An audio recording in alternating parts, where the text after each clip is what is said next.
After the somber funeral for my father, a prominent shareholder, my brother-in-law caught us off guard by raising the delicate topic of inheritance. The focus shifted to stocks and a substantial $5 million request, confidently asserting that my wife, the eldest daughter, and my sister were set to inherit this windfall. The revelation initially filled her with joy at the prospect of a significant inheritance. However, their excitement was short-lived when the family lawyer delivered the disheartening news that my brother-in-law had no legitimate claim to the inheritance. I, Greg Johnson, a 42-year-old office worker, reflected on my father's vibrant life. Despite his age of 78, he remained full of vitality, actively engaged in his work. My older sister, a perpetual source of trouble, led a carefree life, causing continuous worry for our parents. In her middle age, she introduced Aaron Corner, a man she intended to marry. Despite his youth and handsomeness, I couldn't warm up to him due to his demeanor. My sister demanded that our father finance her wedding, swiftly depleting the funds and unapologetically seeking more. A year after her marriage, tragedy struck. Our father collapsed while playing golf and passed away a few days later. Overwhelmed by grief, I found myself struggling with the funeral preparations with no assistance from my sister. After the funeral, a lawyer visited our home to discuss the inheritance outlined in my father's will. While my mother and I were already aware of its contents, my sister and brother-in-law were oblivious until then. They shockingly claimed that the stocks and the $5 million inheritance should go to my wife. Stunned and speechless, my mother and I were taken aback. The lawyer corrected them, revealing that my brother-in-law had no right to inherit. Surprised and disappointed, my sister and her husband expressed disbelief and shock. The lawyer dropped another bombshell. My sister and I did not share the same father. This revelation left my sister furious, demanding an explanation from our mother, who wore an indescribable expression. The family secret had finally come to light, leaving my sister shaken and seeking answers. "I'm sorry," our mother managed to say amidst the shaking emotion. "You are the child of my previous husband." Since childhood, my sister had teased me, claiming that Dad loved her more. Now faced with the truth, she seemed unable to accept it. However, she quickly shifted her stance, suggesting that if she was adopted, she would still have inheritance rights. Aaron chimed in, agreeing with her, yet our mother firmly denied any adoption, causing disbelief. "I'm the eldest daughter, and even Dad said so," my sister angrily declared, glaring at me. In response, I felt my anger intensifying as I countered my sister's insatiable desire for more, despite the considerable amount of money our dad had already given her. My brother-in-law chimed in, supporting her claim and stating that it's natural to spend money on one's daughter. However, the lawyer intervened, drawing attention to the questionable spending, including debt repayment, and suggested reviewing the will. My sister panicked, claiming ignorance about any will. It turned out that our father had wanted to discuss and decide the contents with the family, but she had skipped it for frivolous reasons. When the lawyer proposed reviewing the will, my sister and her husband reluctantly agreed. The will clearly stated the transfer of property to my mother and me, explaining why my sister was not adopted. Her mistreatment of me and reckless spending had disappointed our father. Realizing she had no right to the inheritance, my sister was visibly shocked, and her brother-in-law, who had initially supported her, suddenly changed his tune, accusing her of lying and abruptly leaving the room. In her anger, my sister blamed our mother for not asking to have her adopted, claiming it was unfair that only Mom received the inheritance. Frustrated, she cried and screamed, expressing her disappointment. Despite my sister's outrageous behavior, the lawyer remained calm, explaining that as the biological son, I had the right to receive it all. Before things escalated further, he warned that the police might need to be involved if the situation continued. My sister appeared startled by the mention of the police, given her history of repeated theft. As my mother spoke tearfully to her, she clicked her tongue and left the room. Half a year passed, and the inheritance proceedings were completed without issue. Despite some grumbling from my sister and brother-in-law, they couldn't stand against the lawyer's efficiency. My mother gave my sister a small amount of money, but I had no intention of interfering. The frustrating part for our family was that the two had disappeared. Their blood and greed were so evident that even our relatives were lost for words. One day, my wife suggested that my mother, daughter, and I go out to eat. Since my father's passing, our mother had been down but showed smiles when with her granddaughter. I suggested to my mother, "Why don't you live with us?" But you know, Rook still comes home occasionally. Sis only comes around to beg for money, doesn't she? How long does she plan to keep this up? The reason my mom defends my sister is that she is her blood-related child, and there might be concern that if we visit our family home, my sister might cause trouble again. Understanding that, I told her to take her time thinking about it, and then drove my mom to our family home. Upon arrival, we encountered something unexpected. The lights were on in our supposedly empty home. It wasn't the time for the helper to come, so we were puzzled. I parked the car, suggesting, "Let's go up and have some coffee, Mother." We got out of the car and headed to the entrance, but the moment we approached the door, a car came rushing in. "Mom, watch out." Hearing my daughter ahead of me, I shielded my wife with my body. The car just grazed me, and I managed to dodge it, but I collided with a nearby flower bed, injuring myself badly. The car stopped after hitting the garage door. "Are you okay, Dad?" My wife and daughter rushed over, supporting me. Mother was trembling in shock at the sudden event. Understandably, from that moment on, a day of turmoil began. I was taken to the hospital by ambulance and had to be hospitalized briefly. Later, I heard that Aaron, my brother-in-law, was driving the car. According to the police, he explained that he hit the accelerator for the brake. However, I had my doubts about that story. Amidst all of this, my sister and mother visited me in the hospital. Mother left briefly to arrange flowers, and during that time, my sister coldly looked at me and said, "You only tough in body," with a slightly disappointed tone. I couldn't help but give her a smile. If I had died in the accident, Mom would inherit everything, right? "Messed up your plan," I said a bit sarcastically, and my sister looked uneasy. "You planned this, didn't you?" When I asked, my sister looked away, and I added, "But I won't be accepting Mom's share, so it won't work out for you." My sister looked surprised at this. She probably thought I would naturally accept it. I have a wife and kids, so I plan to pass the inheritance to them. It's not strange for the head of the family to think that way. Even so, I made a will early, like Dad did. My sister was taken aback at this. "What? So that means, yeah, unfortunately, my share of the inheritance won't go to Mom." My sister stared at me, then began to shake with anger. "There's $5 million, right? You could at least share a bit." When I immediately refused, my sister furiously grabbed my collar. "I'm your sister, we should split it." Whether it was the amount of the inheritance that drove her mad, she continued to scream in a very aggressive voice. I felt pity for my sister. It's that greedy attitude that disappointed Dad, don't you get it?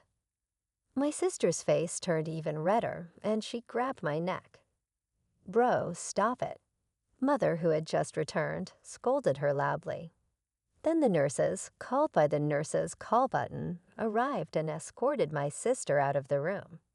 Mother seemed to want to protect my sister, but my sister had lashed out at her too. As she left, she asked, Why did she turn out like this? Hearing Mother say this sadly, I felt a pain in my heart. Later, Mother's health deteriorated, and she fell off, gradually weakening. My wife and I started visiting the family home more frequently to support her, but this seemed to upset my sister. Probably she encountered my wife. When coming to ask for money or heard about it from Mother, one day my sister called my cell phone. "From now on, we will take care of Mom. You guys don't need to come." Watch this. All of a sudden, however, my sister wasn't listening and said, "We've already decided," before hanging up. My wife told me she had been turned away by my sister, too concerned about how my sister, who had no experience in household chores or living, would manage. I quickly contacted Ed. To my surprise, I found out that my brother-in-law had experience in caregiving. Mother was still independent, not yet in a working state. This reassured me. However, within just a month, Mother was rushed to the hospital in an ambulance. It was said to be due to a medication dosage error. When we rushed to the hospital, Mother was shockingly weak, and the doctors also seemed puzzled by her condition. I couldn't recall such a mistake ever happening before. Leaving my wife to care for Mother, I went to our family home, which was in a terrible state. Despite my mother's love for cooking, the usually well-stocked fridge was shockingly empty. Even the helper had been swiftly dismissed. Feeling ashamed of trusting my sister, even a little, anger surged within me. Checking the safe where valuables were kept, I discovered a large amount of money missing from Mother's passbook. The passbook with the inheritance was secure in a bank locker, but there was hardly any money left for living expenses. Returning to my mother, I explained the situation and revealed my sister's betrayal. Brooke did such a thing. Mother seemed unaware of the passbook issue and showed a shocked expression. When asked about the medication error, she explained that my brother-in-law had prepared it and looked troubled. "Mom, I don't think you should let them into that house. They claimed they would take care of you, but the state of that house was the worst, and you've gotten so frail. Haven't they been feeding you properly?"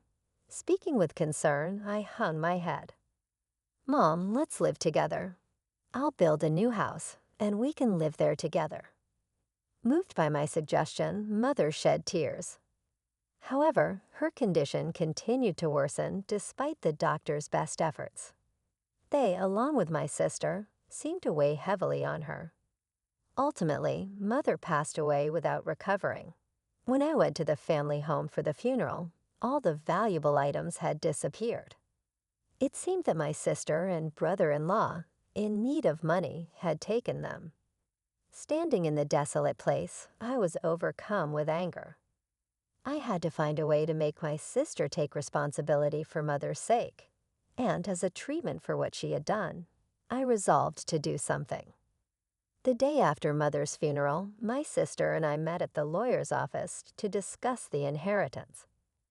"Condolences, but as her daughter, I'm entitled to Mother's inheritance," my sister said, with a sense of superiority that made me laugh involuntarily. She seemed to be under some misconception.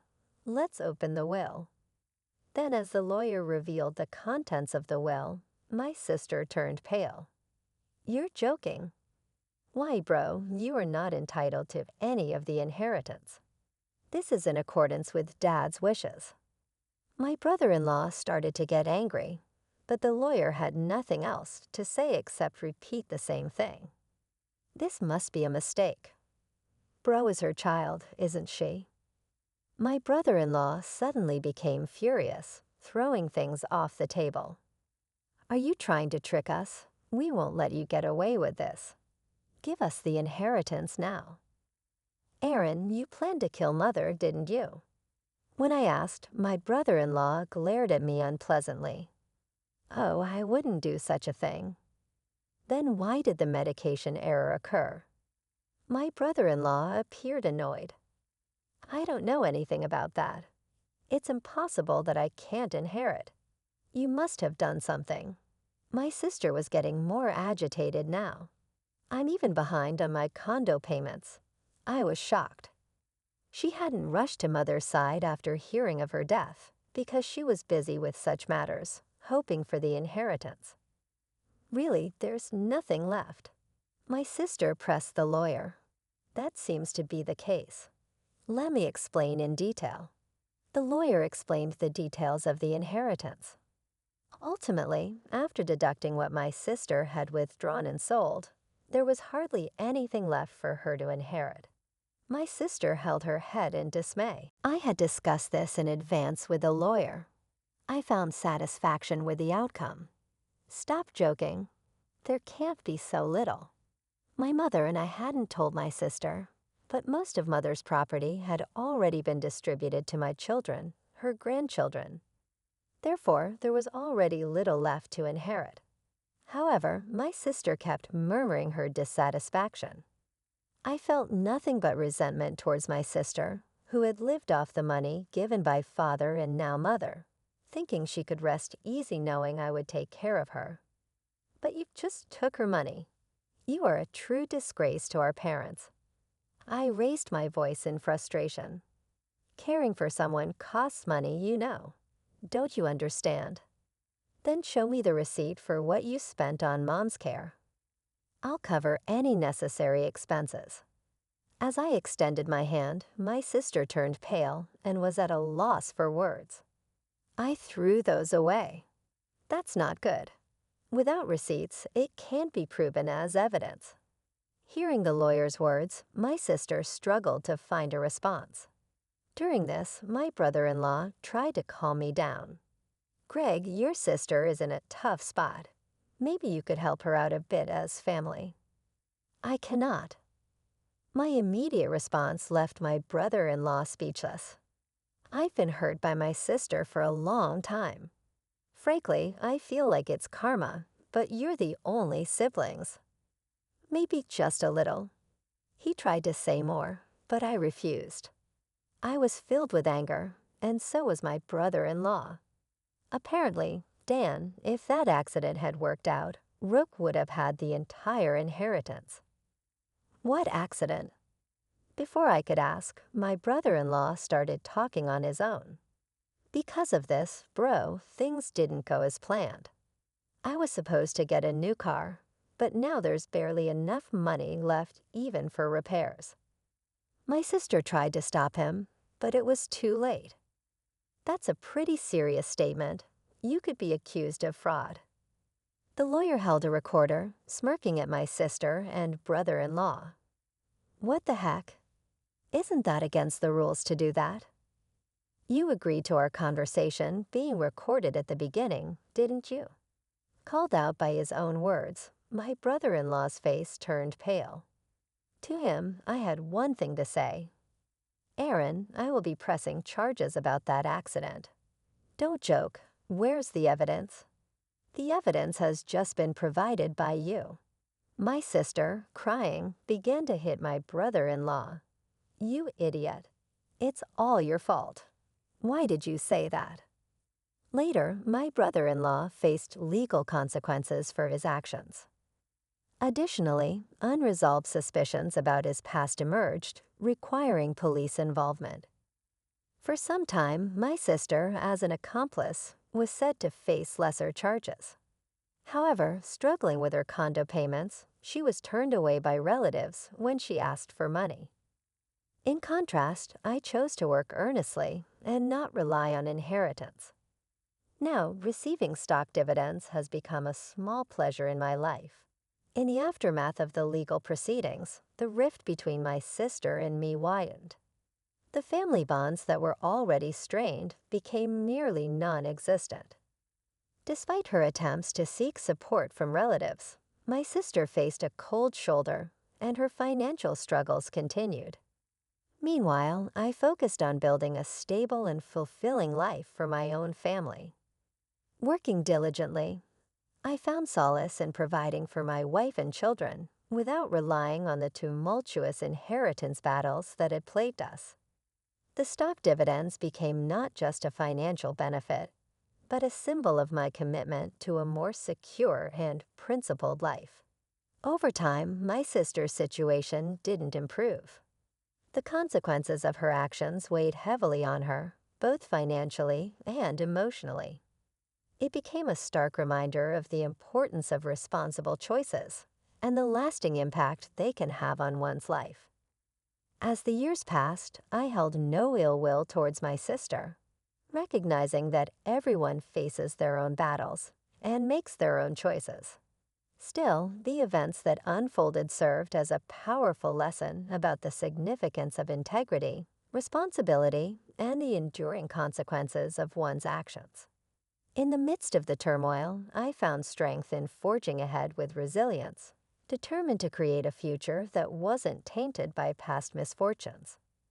The dividends, once a mere financial gain, evolved into a testament to the enduring power of personal growth and the ability to rise above adversity. Life moved forward, and I embraced the opportunities to thrive, leaving behind the shadows of familial discord. The lessons learned from this chapter of my life became an integral part of shaping my values and decisions, ensuring a legacy built on principles rather than the pursuit of material gain. In the end, it was not the inheritance that defined my journey, but the choices made along the way. Choices that led to a life grounded in authenticity, resilience, and a commitment to building a better future for those I cared about the most.